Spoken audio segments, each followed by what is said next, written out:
नमस्कार, सत श्री अकाल, आदाब, खमा खड़ी वणक्कम एंड हेलो। मेरा नाम है शिविका और आज के इस वीडियो में हम सीबीएसई क्लास 10th मैथमेटिक्स के चैप्टर 8 इंट्रोडक्शन टू ट्रिग्नोमेट्री की जो एक्सरसाइज 8.2 है अकॉर्डिंग टू न्यू सिलेबस, उसके फर्स्ट क्वेश्चन के थर्ड पार्ट को सॉल्व करेंगे। तो आइए शुरू करते हैं। यहाँ पे देखो हमारे पास थर्ड पार्ट क्या दिया गया है। पहली बात तो पहला सवाल क्या है, तो ये है इवेल्युएट द फॉलोइंग। दिए गई चीज को हमें इवेल्युएट करना है, यानी उसे तोड़ मरोड़ के पूरा उसका निचोड़ निकाल के क्या आएगा ये हमें बताना है। तो यहाँ पे थर्ड पार्ट है, तो चलो शुरू करते हैं। अब आप सोचोगे यहाँ पे ट्रिग्नोमेट्री टेबल लिखी हुई है। जी हाँ, क्योंकि 8.2 के अंदर आपका ट्रिग्नोमेट्री टेबल काम आने वाली है। आपको याद है तो बहुत अच्छी बात है, और याद नहीं है तो फिलहाल हम सवाल सॉल्व कर रहे हैं तो उस वक्त लिखते लिखते याद कर लेना, या फिर जितनी ज़्यादा प्रैक्टिस करते जाओगे तो ये टेबल आपको याद होती जाएगी। और इसे आसानी से कैसे याद करना है ये हमने एक्सप्लेनेशन वीडियो के अंदर समझा था। अगर आपने वो वीडियो नहीं देखा तो डिस्क्रिप्शन में इसका लिंक दिया गया है, वहां से आप इसको समझ सकते हो कि टेबल आप कैसे याद करोगे। तो यहाँ पे आ जाता है फिलहाल तीसरे पार्ट के ऊपर। हमें दिया गया है cos 45 डिग्री अपॉन में sec 30 degree plus cosec 30 degree.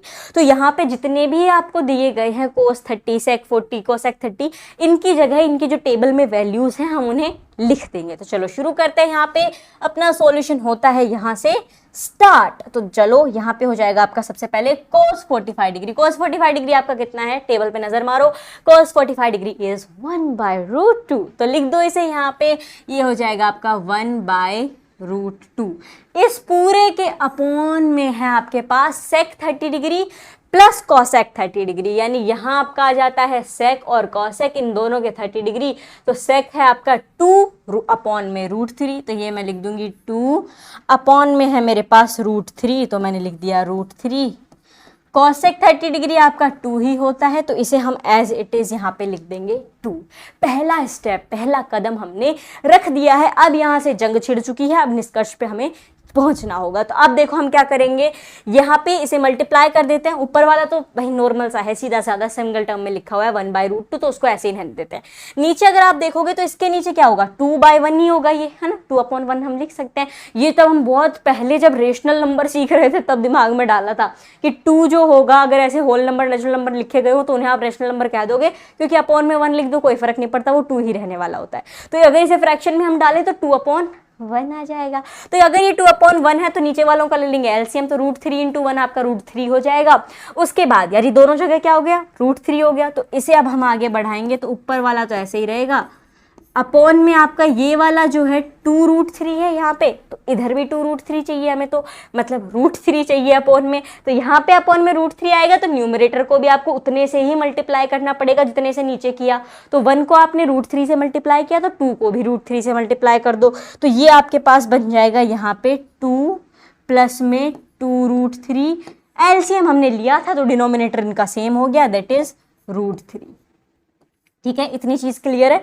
ये सब छुटकू छुटकू डिवीजन में ये सारा का सारा आपस में ये पूरा अपॉन में आ जाएगा, यानी 1/√2 पूरा अपॉन में आ जाएगा, 2 + 2√3/√3। ठीक है, इतनी चीजें क्लियर हो गई। चलो अब आगे बढ़ते हैं। अब क्या करना होगा, अब तो यहाँ पे बड़ा कॉम्प्लिकेटेड सी चीज दिख रही है।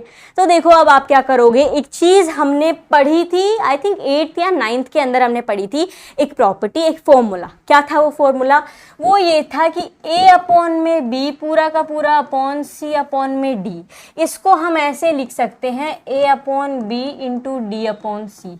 कुछ याद आया? याद आया हो गया तो अच्छी बात है, क्योंकि यही चीज अब हम यहाँ पे लगाने वाले हैं। तो चलो यहाँ पे अप्लाई कर देंगे। हमने क्या कहा कि A/B यानी ऊपर वाला तो एज इट इज रहने वाला, नीचे वाला गुणा में चला जाएगा, किंतु उसका जो D है यानी जो डिनोमिनेटर है वो न्यूमरेटर बन जाएगा, न्यूमरेटर जो है वो डिनोमिनेटर बन जाएगा। चलो यहाँ पे कर देते हैं। ये हो जाएगा आपका 1/√2 जो कि A/B है, सेम टू सेम रहेगा।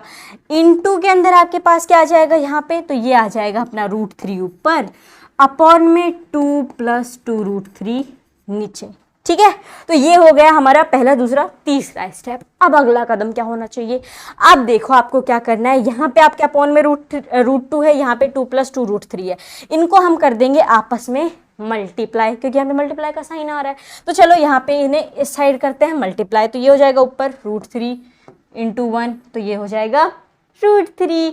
आगे देखते हैं, तो ये यहाँ पे पूरा √2 मल्टीप्लाई होगा 2 + 2√3 से। तो यहाँ पे मैं इसे सीधा का सीधा ऐसे ही लिख दे रही हूँ कि मेरा यहाँ पे 2√2 प्लस में 2√3 है, तो ये हो जाएगा मेरा यहाँ पे 2 अब यहाँ देखो, ये जो √2 है इसे आप जब 3 से गुना करोगे तो कितना आएगा, 3 2 जा 6, यानी रूट के अंदर 6 आ जाएगा। तो ये हो गया आपका 2√2 प्लस 2√6, ये सब अपॉन में चल रहे हैं। इतनी चीजें क्लियर हैं। √2 को 2 से मल्टीप्लाई किया तो ये हो गया 2√2, प्लस में फिर इसको √2 को यहाँ पे मल्टीप्लाई किया है तो ये हो गया 2√6। Is it clear? क्लियर हो तो इस बात पे आप एक लाइक कर सकते हो। तो वीडियो को आपने लाइक कर दिया, अब आगे बढ़ते हैं। अब हम क्या करेंगे, तो अब हम ये करेंगे कि हमारे पास है ऊपर है √3 और नीचे है 2√2 प्लस में 2√6। तो हम ये कर सकते हैं कि इन्हें डिनोमिनेटर के अंदर, ये जो डिनोमिनेटर है ना, ये अपने अंदर जो है वो रूट को झेल नहीं सकता, इतनी ताकत नहीं है इसकी। तो हमें इसके नीचे से ये जो रूट है इसको उड़ाना पड़ेगा। अब वो उड़ाओगे कैसे, तो वो हम यहाँ पे उड़ा सकते हैं अगर हम रैशनलाइज करते तो। सोचो कि ये क्या चीज़ आ गई। देखो अगर आप ऐसा सोच रहे हो तो 8th और 9th में रैशनलाइजेशन हम पढ़ के आए हैं। क्या होगा ये कि √3 अपॉन में जो डिनोमिनेटर है हमारा उसको हम मल्टीप्लाई कर देंगे सेम चीज़ को ऊपर और नीचे, यानी ये हो जाएगा आपका अपॉन 2√2 माइनस 2√6। देखो क्या किया है हमने, रेशनलाइज किया है। यहाँ पे स्टेप याद रखना है, एक एक स्टेप यहाँ पे ज़रूरी है, सवाल को समझते चलेंगे। यहाँ पे हमारे पास नीचे है 2√2 प्लस 2√6। हमने कहा कि डिनोमिनेटर वाले भैया को रूट से कुछ ज़्यादा ही एलर्जी है, वो रूट को रखता नहीं है, तो उसको निकालना पड़ेगा हमें, यानी डिनोमिनेटर में हम रूट वाली वैल्यू नहीं रख सकते, निखल्लस नंबर रखना पड़ेगा। तो उसके लिए हमने क्या किया कि रूट यहाँ से हम हटा सके तो इसको रैशनलाइज कर दिया। रैशनलाइज कैसे होता है, ये पूरी प्रक्रिया, ये पूरा का पूरा क्रियाकलाप रैशनलाइजेशन कहलाएगा कि ये जो डिनोमिनेटर था इसको हमने गुना किया, साथ ही साथ इसका जो यहाँ पे साइन था, यहाँ पे प्लस था तो वो बदल जाएगा, माइनस में हो जाएगा। तो ये प्लस की जगह वहाँ पे माइनस हो गया। सेम नंबर न्यूमरेटर और डिनोमिनेटर में इस वाले के साथ हम मल्टीप्लाई कर देंगे। ठीक है, इसे कहेंगे हम रैशनलाइज करना। तो ये हो गया हमारा रैशनलाइज। अब हम आगे क्या करेंगे, गुणा कर देंगे, सीधी सी बात है क्योंकि मल्टीप्लिकेशन का साइन लगा हुआ है। तो चलो यहाँ पे आप मल्टीप्लाई कर दो। √3 को करना है 2√2 माइनस 2√6 से, तो ये आपका आ जाएगा, हमें करना है √3 को। तो मैं यहाँ लिख देती हूँ √3 को गुणा किया मैंने किसके साथ, 2√2, उसके साथ है माइनस में 2√6। ठीक है, इतने को मैंने यहाँ पे कर दिया है मल्टीप्लाई। अब आप आगे देखो, कहोगे ये इतना बड़ा 2√2 2√6 फिर 2√2 माइनस 2√6, इन्हें हम लिखें बड़ा सारा मल्टीप्लाई करने के लिए, तो इन बड़े सारों के लिए कुछ फॉर्मूले भी तो हैं। क्या कहोगे, फॉर्मूला? यहाँ कौन सा फॉर्मूला लग रहा है, फॉर्मूला लग रहा है। देखो ये किस फॉर्म में है, अगर आप इसे a मान लो, इसे b मान लो, ठीक है, इसे a मान लिया, इसे b मान लिया, तो सेम चीज़ यहाँ पे हो जाएगी, ये हो जाएगा, ये b हो जाएगा। तो अब आप इसे एक फॉर्मूला याद करो, a प्लस b और a माइनस b इक्वल होता है a² माइनस b² के। याद आया फॉर्मूला? नहीं आया तो याद कर लीजिए। मैंने आपको पहले भी कहा था कि भैया पहले की चीज़ें, सीखी हुई सारी चीज़ें 1 से 30 तक के रूट, स्क्वायर और क्यूब, साथ ही साथ जितने भी फॉर्मूला अब तक हम पढ़ के आए थे वो सारी चीज़ें, पाइथागोरस थ्योरम और राइट एंगल ट्रायंगल की जितनी प्रॉपर्टी हैं वो सब यहाँ काम आएंगी। तो इसीलिए हमें ये फॉर्मूला भी याद होना चाहिए। तो अब सेम चीज़ ये फॉर्मूला हम यहाँ पे लगा देंगे तो ये आपका इतना बड़ा सा छुटकू से में कन्वर्ट हो जाएगा। तो चलो ये हो जाएगा आपका a², इट मीन्स 2√2 का स्क्वायर करना है हमें, 2√2 का स्क्वायर, फिर अपना माइनस लग जाएगा, ये हो जाएगा माइनस 2√6 का स्क्वायर। ठीक है, इतनी चीज़ें क्लियर है, यहाँ तक हमने इसे कर दिया है। चलो अब फिर आगे सॉल्व करते हैं। ये यहाँ पे हो गया, ये यहाँ पे हो गया, ये यहाँ पे हो गया। अब यहाँ पे हम आ जाएंगे, तो देखो यहाँ पे हमें क्या करना है, हमें यहाँ पे करना है गुणा, सीधी सी बात है। तो ऊपर अगर आप देखोगे ना, इस ब्रैकेट पे ध्यान दो, इस पे, यहाँ अगर आप देखोगे तो ये 2√2 है माइनस 2√6 है। बोले हाँ है, तो यहाँ पे दोनों में 2 आ रहा है, मतलब क्या हो गया, 2 कॉमन हो गया, तो इसे बाहर निकाल लेंगे। तो ये हो जाएगा आपका 2 कॉमन ले लिया, तो ये आ गया आपका 2√3। ब्रैकेट में क्या बच गया हमारे पास, ब्रैकेट में बच गया हमारा √2 माइनस में √6। ठीक है, चलो आगे बढ़ते हैं। आप कहोगे एक एक स्टेप लिखी जा रही है। जी जनाब, एक एक स्टेप लिखी जा रही है क्योंकि हम शुरुआत कर रहे हैं इन सवालों को सॉल्व करने की। अभी एक्सपर्ट नहीं हुए हो, अभी हम समझ रहे हैं इनको, धीरे धीरे समझेंगे तो स्टेप बाय स्टेप। पहली चीज़ जो भी शुरू करोगे, स्टार्टिंग जो भी होगा वो बेसिक से ही करना है, एक एक स्टेप लिखना, चाहे वो कितना ही चुट्टू मुट्टू सा स्टेप क्यों ना हो, उसे लिखेंगे। फिर जैसे जैसे प्रैक्टिस करते जाएंगे तो फिर सीधा सीधा आप निकाल सकते हो। तो ये यहाँ पे हम पहुंच गए। अब नीचे आप देखोगे तो स्क्वायर के अंदर है तो स्क्वायर कर दो, सीधा सीधा हो जाएगा। 2 का स्क्वायर कितना होता है? 4 होता है। √2 का स्क्वायर यानी √2 इंटू √2 2 हो जाएगा। 4 2 सा कितना होगा? 8 हो जाएगा। तो ये मैंने यहाँ पे लिख दिया 8। माइनस में आ जाओ, उसके बाद वापस 2 का स्क्वायर कर दो, 4 हो जाएगा। √6 का स्क्वायर, √6 इंटू √6 पेयर बन गया, बाहर निकल गया तो 6 बाहर आ गया। 6 2 सा, यहाँ पे 4 आया था तो 6 4 सा 24 आ जाएगा। तो ये आ जाएगा आपका माइनस में 24। इतनी चीजें हमने यहाँ पे कर दी हैं। जी जनाब, बिल्कुल कर दी हैं। अब क्या हम इन्हें माइनस कर सकते हैं? जी हाँ, माइनस कर सकते हो। 8 में से आप 24 घटा सकते हो। कहोगे वो कैसे? बोले 24 में से 8 घटा लो, फिर माइनस का साइन लगा लो। ठीक है, तो चलो इसे कर देते हैं। यहाँ पे ये आपका आ गया कि ये हमारा था 2√3 जिसके अपॉन में है, पहले तो इसे पूरा लिख देते हैं, √6 जिसके अपॉन में हमने कहा कि 24 में से 8 घटा दो। 24 में से आपने 8 घटा दिया तो ये बच गया आपके पास 16। ठीक है, 16 बच गया, साथ में साइन लगा दिया माइनस का। अब देखो एक और चीज़, हम इसको 2 बार क्यों लिखें? ये ऑलरेडी ऊपर लिखा हुआ है ना, तो इसको सॉल्व करके ही लिख देते हैं। ठीक है, वरना एक स्टेप फालतू आ जाएगा बेफालतू के अंदर। तो यहाँ पे हम कर देते हैं इसको मल्टीप्लाई। तो यहाँ पे आपके पास 2√3 और यहाँ पे आपके पास √2, तो ये आप गुणा कर दोगे तो ये हो जाएगा आपका 3 दूनी 6। तो यहाँ पे ये कुल मिला के आया √6। ठीक है, चलो आगे बढ़ते हैं। माइनस √6 और 2 है यहाँ पे, तो 6 दूनी आपका कितना हो जाएगा? 18 हो जाएगा। तो ये आएगा रूट में 18। यहाँ पे आ गया आपका √6 माइनस 18।